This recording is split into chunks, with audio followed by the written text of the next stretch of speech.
Assalamualaikum warahmatullahi wabarakatuh. Kami dari kelompok 5 kelas 2A1 Pendidikan Fisika FKIP Untan hari ini akan mempresentasikan teori penemuan Brunner dengan anggota kelompok kami yaitu Nadalia, NIM F1051 dan saya sendiri Muhammad Fadil Ishak F1051201001 dan Rizky Ramadhani F1051201018. Langsung saja materi selanjutnya akan disampaikan oleh rekan saya Nadalia. Kepada Nadalia saya persilakan.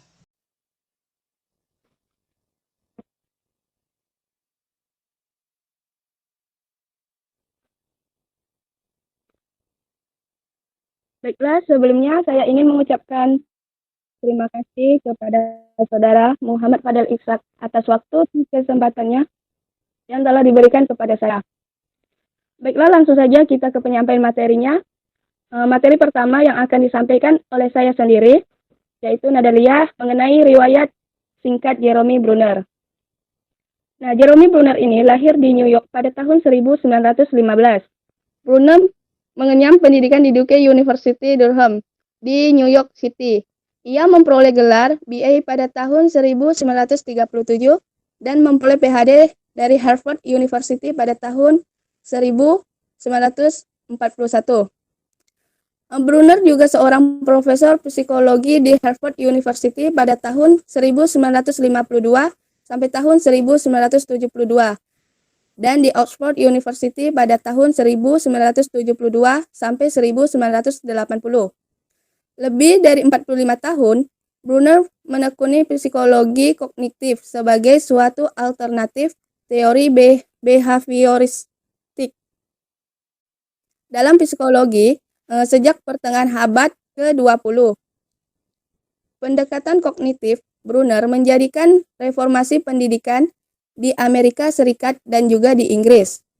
Selain sebagai psikolog, ia juga termasuk Dewan Penasehat Presiden bidang sains pada masa Presiden John F. Kennedy dan Johnson, serta banyak menerima penghargaan dan kehormatan termasuk International Belden Prize, medali emas CBA untuk riset dan Asosiasi Psikologi Amerika.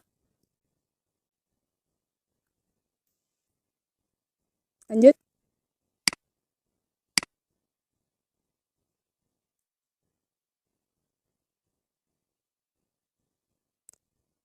Nah, berikutnya yaitu discovery learning.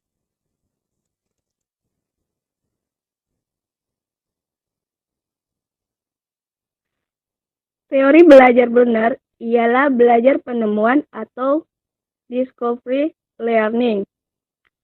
Di dalam discovery learning ini, siswa didorong untuk belajar sendiri secara mandiri. Siswa terlibat aktif dalam penemuan konsep-konsep dan prinsip-prinsip.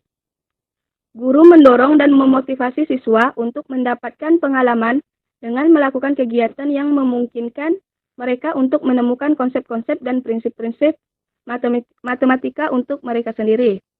Nah, pembelajaran ini dapat membangkitkan rasa keingintahuan siswa. Lanjut. Baiklah, berikutnya yaitu 3 proses pembelajaran. Yang pertama yaitu memperoleh informasi baru. Nah, memperoleh informasi baru ini merupakan perluasan dari informasi sebelumnya yang dimiliki seseorang, atau informasi tersebut dapat bersifat sedemikian rupa sehingga berlawanan dengan informasi sebelumnya yang dimiliki seseorang.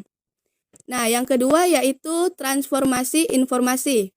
Ini menyangkut cara kita memperlakukan pengetahuan, informasi yang diperoleh kemudian dianalisis, diubah atau ditransformasikan ke dalam yang lebih abstrak atau konseptual agar dapat digunakan untuk hal-hal yang lebih luas. Nah, yang terakhir yaitu evaluasi.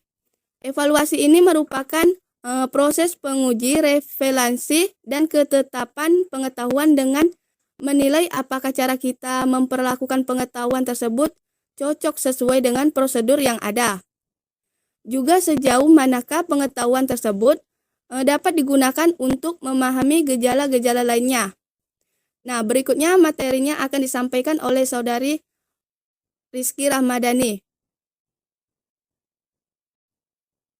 Baiklah, saya akan melanjutkan presentasi dari teman saya.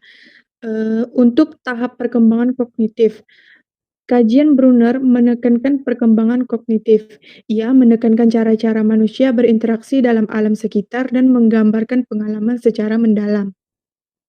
Menurut Brunner, perkembangan kognitif juga melalui 3 tahapan yang ditentukan cara melihat lingkungan, yaitu enaktif untuk usia 0-2 tahun, ikonik untuk usia 2-4 tahun, dan simbolik untuk usia 5-7 tahun.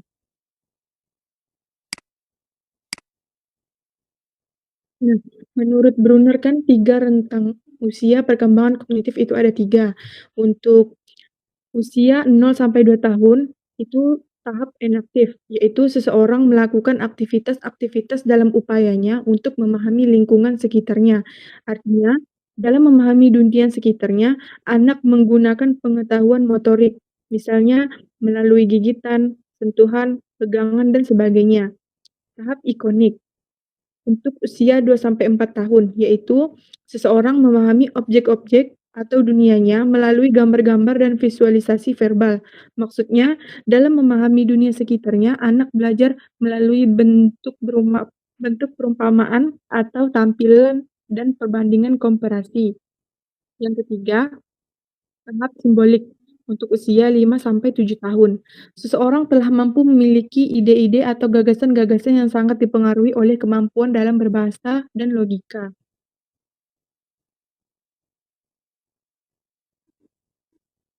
Untuk kelebihan discovery learning, Brunner beranggapan bahwa belajar penemuan sesuai dengan pencarian pengetahuan secara aktif oleh manusia dan dengan sendirinya memberikan hasil yang paling baik.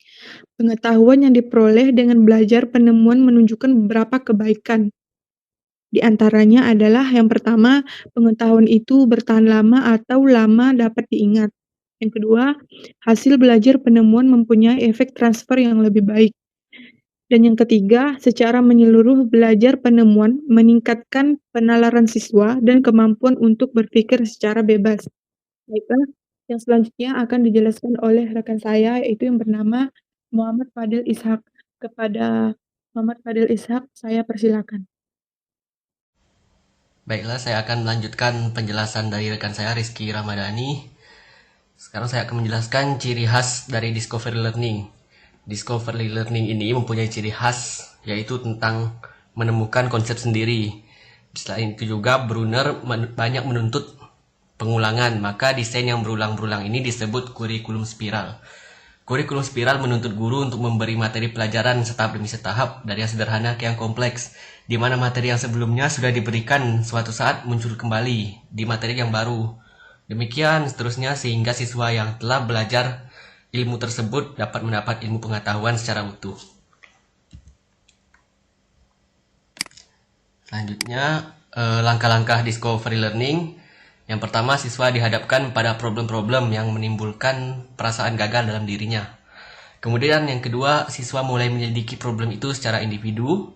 Yang ketiga, siswa berusaha memecahkan problem dengan menggunakan pengetahuan yang sudah ada. Yang keempat, siswa menunjukkan pengertian dari generalisasi itu. Dan yang kelima, siswa menyatakan konsepnya atau prinsip-prinsip di mana generalisasi itu didasarkan. Selanjutnya adalah peranan guru dalam discovery learning. Yang pertama itu merencanakan pelajaran terpusat pada masalah-masalah yang diselidiki oleh para siswa. Kemudian tugas yang kedua menyajikan materi pelajaran yang diperlukan sebagai dasar bagi siswa yang ingin memecahkan masalah. Yang ketiga, guru harus menyajikan cara enaktif, ikonik, dan simbolik seperti yang sudah disebutkan sebelumnya. Kemudian yang nomor 4, siswa memecahkan masalah secara teoritis. Guru hendaknya hanya berperan sebagai pendamping atau tutor. Jadi dalam belajar penemuan ini, guru tidak begitu banyak mengendalikan proses pembelajaran. Guru hanya mengarahkan pelajaran pada penemuan dan pemecahan masalah. Penilaian hasil belajar meliputi tentang konsep dasar dan penerapannya pada situasi yang baru. Selanjutnya, ini ada keistimewaan dan kelemahan dari discovery learning. Yang pertama itu keistimewaannya menimbulkan rasa keingintahuan dari para siswa dan bisa memotivasi mereka untuk melanjutkan pekerjaan sampai mereka menemukan jawaban. Kemudian yang kedua dapat mengajar keterampilan menyelesaikan masalah secara mandiri pada siswa, serta memaksa mereka menganalisis dan memanipulasi informasi dan tidak hanya menyerap informasi saja. Kemudian kelemahannya ada belajar discovery learning belum tentu bisa diaplikasikan karena kondisi dan sistem yang belum mendukung penemuan sendiri. Kemudian yang discovery learning ini tidak semua murid pandai untuk menerapkan, dan discovery learning berbahaya bagi murid yang kurang mahir karena dengan keterbatasan pengetahuan dia punya, dia bukan menambah ilmu tapi malah hanya berputar di situ-situ terus, kayak hanya batas mencoba-mencoba. Ya, sekian dari kami. Ini ada sumber dan daftar pustakanya. Demikian presentasi dari kelompok 5 dari kelas 21 pendidikan fisika. Jika ada yang kurang jelas dari penjelasan kami, boleh ditanyakan di kolom komentar. Sekian dari kami. Assalamualaikum warahmatullahi wabarakatuh.